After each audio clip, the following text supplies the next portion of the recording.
Família Crescer, a paz do Senhor. Continuando a nossa leitura bíblica, 1 Coríntios capítulo 14. Sigam o caminho do amor e busquem com dedicação os dons espirituais, principalmente o dom de profecia. Pois quem fala em línguas não fala aos homens, mas a Deus. De fato, ninguém o entende, em espírito fala mistérios. Mas quem profetiza o faz para edificação, encorajamento e consolação dos homens. Quem fala em línguas a si mesmo se edifica, mas quem profetiza edifica a igreja. Gostaria que todos vocês falassem em línguas, mas prefiro que profetizem. Quem profetiza é maior do que aquele que fala em línguas, a não ser que as interprete para que a igreja seja edificada. Agora, irmãos, se eu for visitá-los e falar em línguas, em que lhes serei útil, a não ser que lhes leve alguma revelação, ou conhecimento, ou profecia, ou doutrina? Até no caso de coisas inanimadas que produzem sons, tais como a flauta ou a cítara, como alguém reconhecerá o que está sendo tocado se os sons não forem distintos? Além disso, se a trombeta não emitir um som claro, quem se preparará para a batalha? Assim acontece com vocês. Se não proferirem palavras compreensíveis com a língua, como alguém saberá o que está sendo dito? Vocês estarão simplesmente falando ao ar. Sem dúvida, há diversos idiomas no mundo, todavia nenhum deles é sem sentido. Portanto, se eu não entender o significado do que alguém está falando, serei estrangeiro para quem fala e ele estrangeiro para mim. Assim acontece com vocês.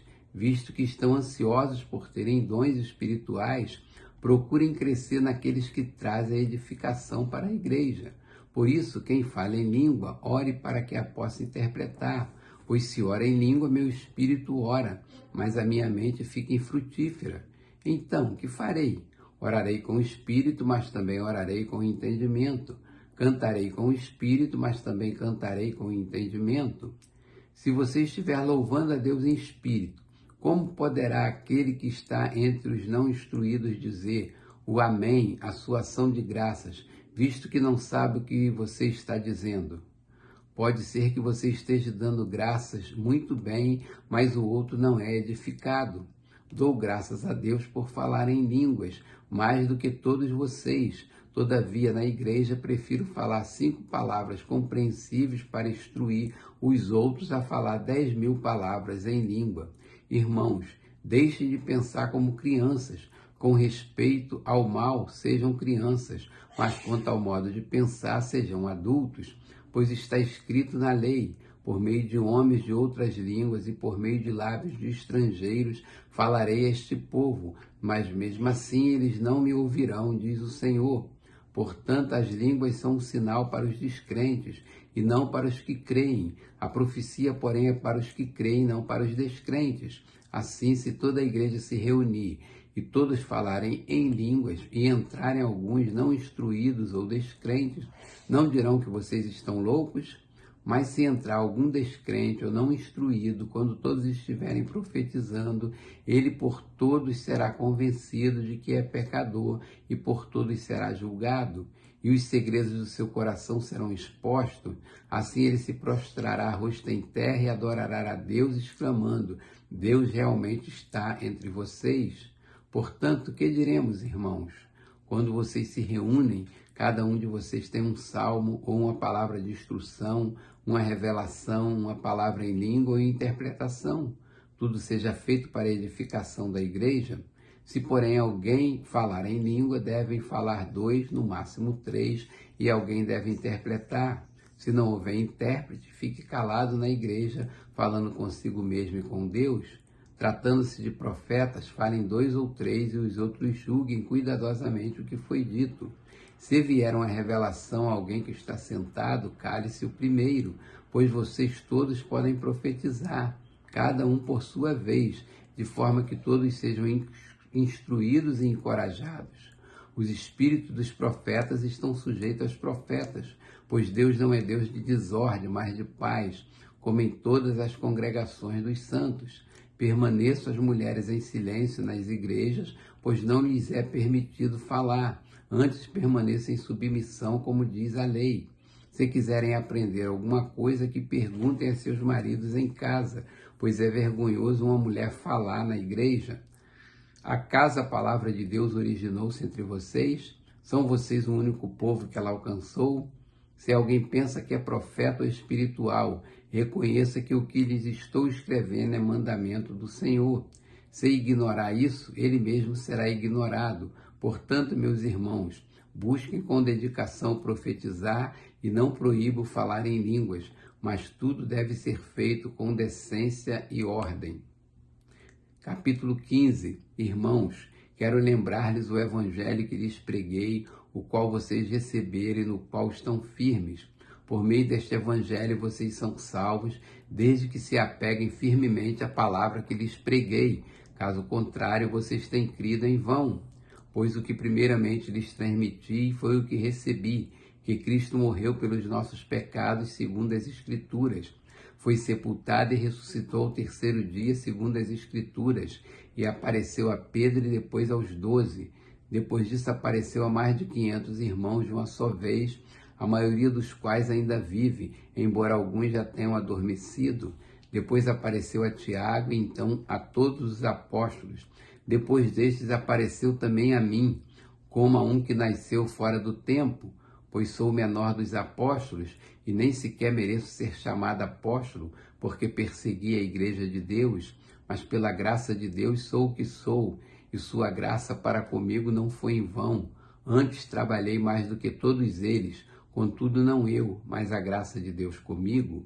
Portanto, quer tenha sido eu, quer tenha sido eles, é isto que pregamos e é isto que vocês creram.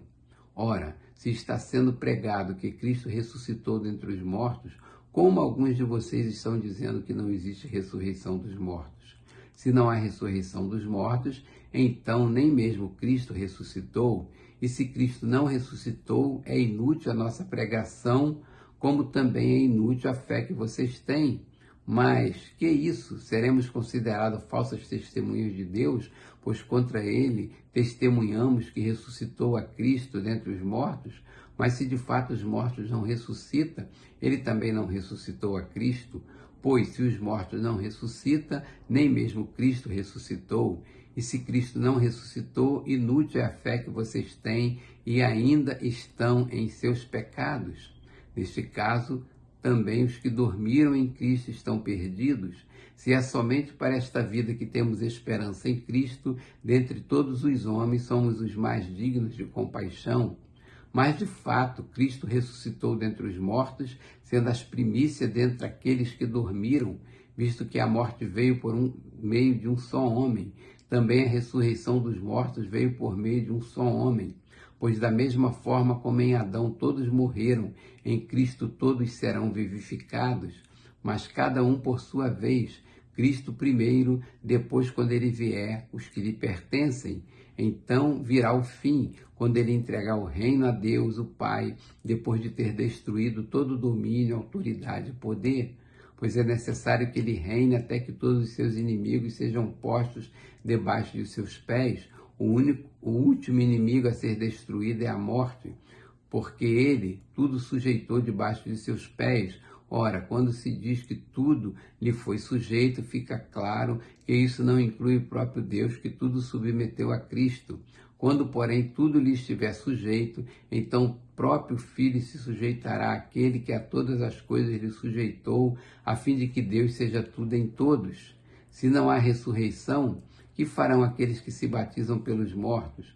Se absolutamente os mortos não ressuscitam, por que se batizam por eles? Também nós, porque estamos nos expondo a perigos o tempo todo. Todos os dias enfrenta a morte. Irmãos, isso digo pelo orgulho que tenho de vocês em Cristo Jesus, nosso Senhor. Se foi por meras razões humanas que lutei com feras em Éfeso, que ganhei com isso, se os mortos não ressuscitam, comamos e bebamos, porque amanhã morreremos. Não se deixe enganar, as más companhias corrompem os bons costumes. Como justos, recuperem o bom senso e parem de pecar, pois alguns há que não têm conhecimento de Deus. Digo isso para a vergonha de vocês. Mas alguém pode perguntar, como ressuscita os mortos? Com que espécie de corpo virão? Insensato, o que você semeia não nasce, a não ser que morra. Quando você semeia, não semeia o corpo que virá a ser, mas apenas uma simples semente, como de trigo ou de alguma outra coisa. Mas Deus lhe dá um corpo, como determinou, e a cada espécie de semente dá seu corpo apropriado. Nem toda a carne é a mesma. Os homens têm uma espécie de carne, os animais têm outra, as aves outra e os peixes outras. Há corpos celestes e há também corpos terrestres, mas o esplendor dos corpos celestes é um, e o dos corpos terrestres é outro. Um é o esplendor do sol, outro da lua, e outro das estrelas, e as estrelas diferem em esplendor umas das outras. Assim será com a ressurreição dos mortos. O corpo que é semeado é perecível e ressuscita imperecível. É semeado em desonra e ressuscita em glória. É semeado em fraqueza e ressuscita em poder. É semeado um corpo natural e ressuscita um corpo espiritual. Se há corpo natural, há também corpo espiritual. Assim está escrito: o primeiro homem, Adão, tornou-se um ser vivente. O último Adão, um espírito vivificante. Não foi o espiritual que veio antes, mas o natural, depois dele o espiritual. O primeiro homem era pó da terra, o segundo homem do céu. Os que são da terra são semelhantes ao homem terreno, os que são do céu ao homem celestial. Assim como tivemos a imagem do homem terreno, teremos também a imagem do homem celestial. Irmãos, eu lhes declaro que carne e sangue não pode herdar o reino de Deus, nem o que é perecível pode herdar o imperecível. Eis que lhes digo um mistério: nem todos dormiremos, mas todos seremos transformados. Num momento, num abrir e fechar de olhos, ao som da última trombeta, pois a trombeta soará, os mortos ressuscitarão incorruptíveis e nós seremos transformados, pois é necessário que aquilo que é corruptível se revista da incorruptibilidade e aquilo que é mortal se revista de imortalidade.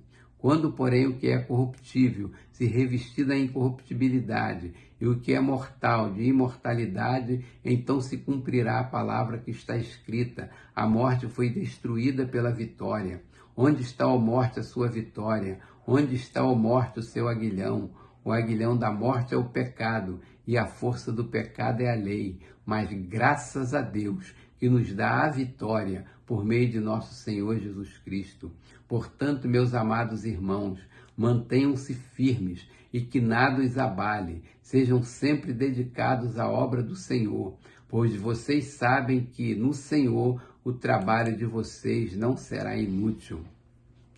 Capítulo 16. Quanto à coleta para o povo de Deus, façam como ordenei às igrejas da Galácia.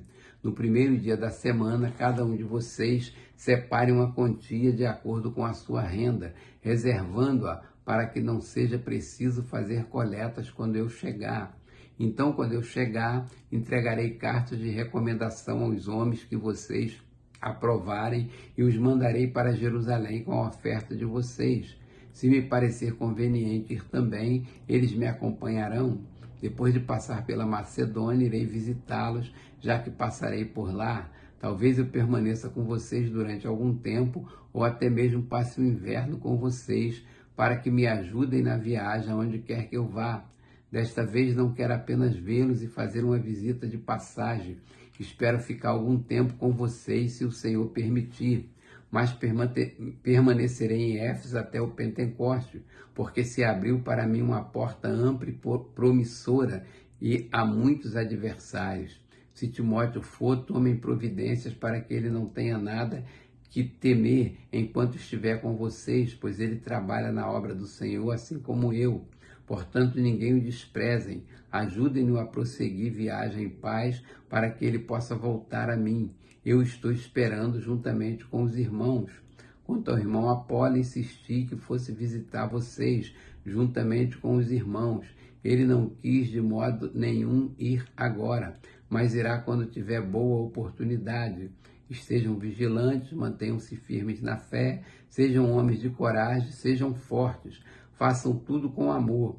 Vocês sabem que os da casa de Estéfanes foram o primeiro fruto da Acaia que eles têm dedicado ao serviço dos santos. Recomendo-lhes, irmãos, que se submetam a pessoas como eles e a todos os que cooperam e trabalham conosco.